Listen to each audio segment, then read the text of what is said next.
Ciao tutti, hey, it's Carl. I'm coming to you from Chicago. I'm back in Chicago now. And over the course of the next few weeks, I'll record a video here and there just about different topics about traveling to Italy. So today I'm going to talk about why I like going to laundromats when I'm in Italy. I'll also do a shorter video of the cacio e pepe video that I did with Joe. I'll also do the video that I promised about pasta al pomodoro, so pasta with tomato sauce. And then I'll do other video tips. But today I want to talk about why I like going to laundromats when I'm in Italy. And I had this conversation with someone a couple nights ago when I was at an event here in Chicago.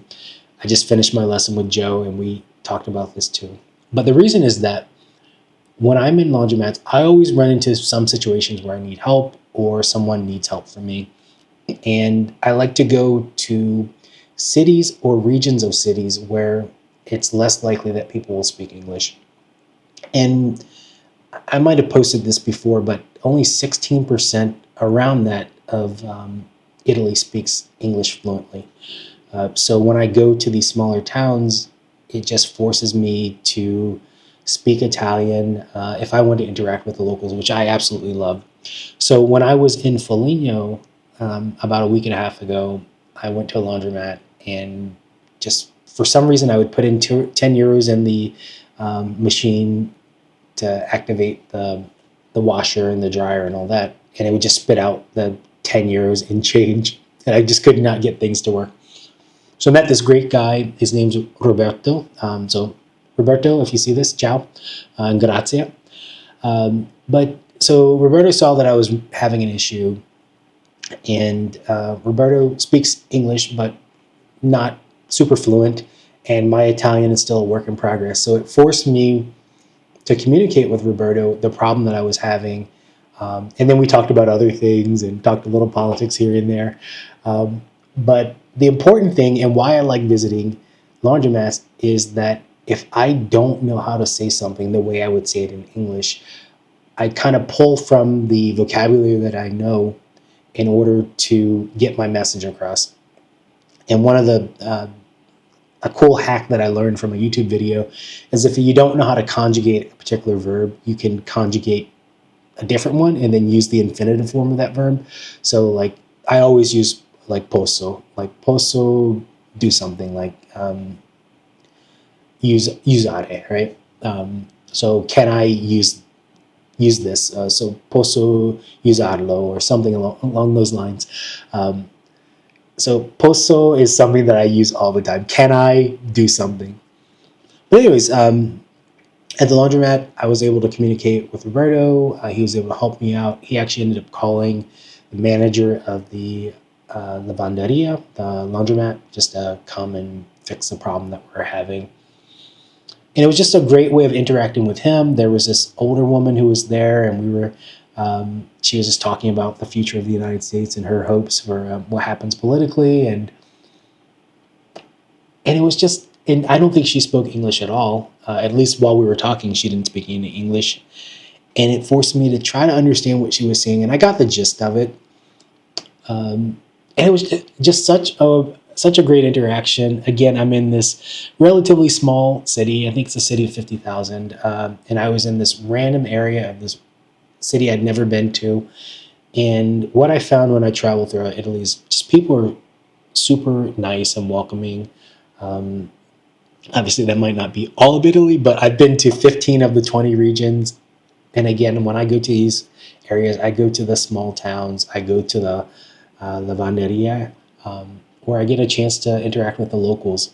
So, for example, when I was in Turin, I went to a laundromat, and I try to find lavanderias. There's a franchise called Speed Queen, so I've had good luck with them.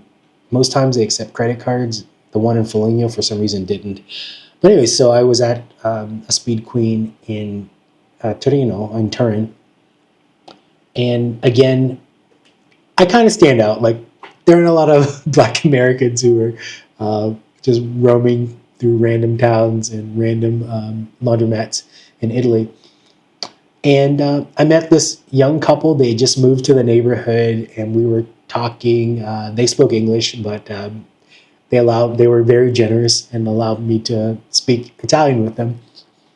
And it was, again, a great interaction. They ended up taking me to the bar next door and buying me a coffee and some snacks. And yeah, so that was wonderful. When I was down in Napoli and Naples, I met just some locals, but also Americans who were traveling. So it's a good way of meeting people from your own country.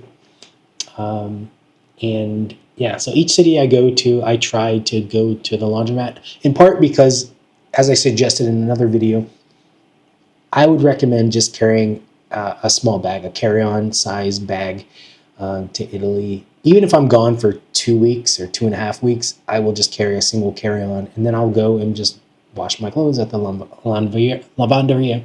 And I can listen to conversations. So even if I'm not interacting with people, I can just see, okay, what words am I picking out in Italian there, and kind of getting the gist, kind of eavesdropping, but getting the gist of their conversation.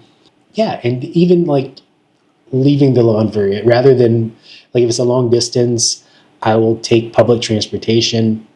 I did that in Turin, and for some reason the credit card reader on the bus wasn't working, so I had to figure out how to communicate with the folks on the bus. And devo is must I, or do I have to? So it's like devo lasciare, which lasciare is a way of saying leave, but it wasn't the right way of using the word. And someone was very nice on the bus. They were like, "Oh, scendere." We use scendere in that case.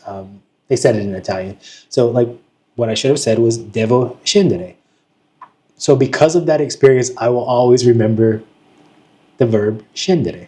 And again, devo scendere. I've conjugated dovere, so then I can use the infinitive form of scendere. So, anyways, I would recommend, if you have an opportunity, to go and just do your laundry while you're in Italy. So bring a small bag. If you don't want to go to a laundromat, then maybe just go have a dry cleaners do it for you. But I don't think that's as much fun. But yeah, I've had great experiences just going to laundromats in small towns. So Turin, Alexandria, which is in the Piedmont region. Along the way, like leaving from Turin, heading down to Genoa, in Rome, in Naples, in Florence, just so many different cities. It's such a great experience, and again, it's a way for me to practice listening, but also, if there's a problem, to practice communicating and getting my message across. Even if it's not perfect Italian, I can at least try to get my message across, and I've been pretty successful at that. So again, it's why I like to go to laundromats when I'm in Italy. So the next video, I'll talk about restaurant. The next videos, I'll talk about restaurant tips, and then I'll do a couple of cooking videos on a shorter version of the cacio e pepe video, and then also I'll do pasta al pomodoro. Until next time, ciao.